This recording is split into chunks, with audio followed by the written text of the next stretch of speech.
उन्हीं पुण्यात्माओं को प्राप्त होता है जिन पर परमेश्वर की असीम रजा होती है। परमेश्वर की असीम रजा किन पुण्यात्माओं पर होती है? जो पूर्व जन्म के भक्ति युक्त होते हैं। क्योंकि मनुष्य जीवन दो प्रकार से प्राप्त होता है।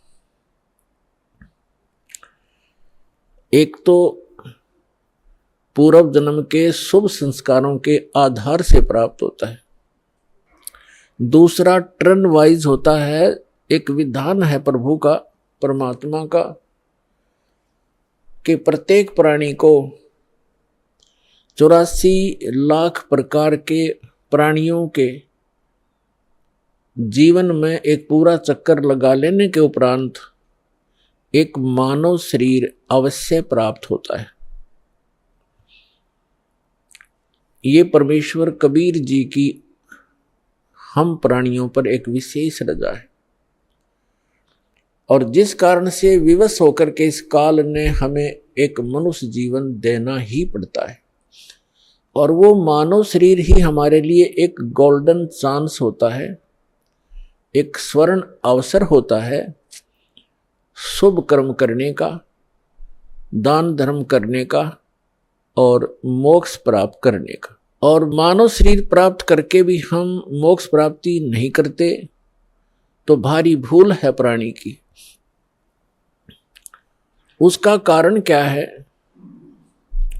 उसका कारण ये है कि जो मानव शरीर प्राप्त प्राणी जो पूर्व जन्म के संस्कार से मानव शरीर प्राप्त किए हुए हैं, वो परमात्मा की भक्ति के लिए अवश्य कहीं ना कहीं जुड़ जाते हैं।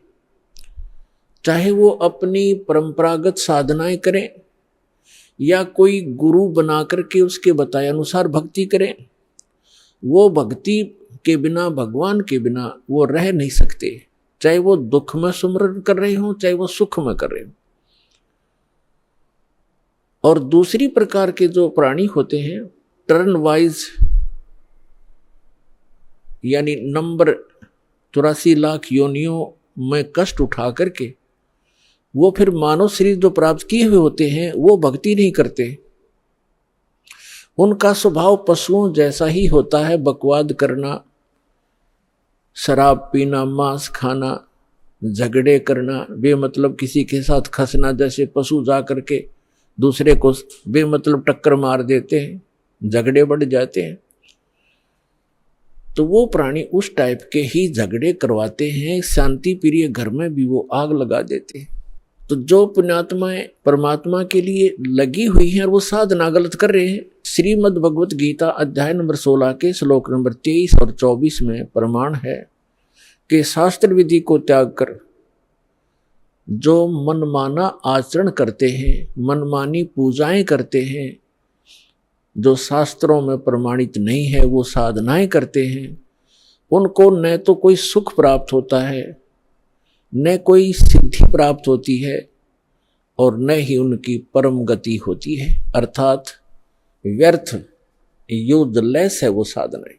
जो साधक शास्त्र विधि त्याग कर, चाहे वो स्वयं साधना कर रहे हैं या किसी नकली डुप्लीकेट गुरु बनाकर वो उनके बताए अनुसार शास्त्र विरुद्ध साधना कर रहे हैं, तो वो अपना जीवन नाश कर रहे हैं।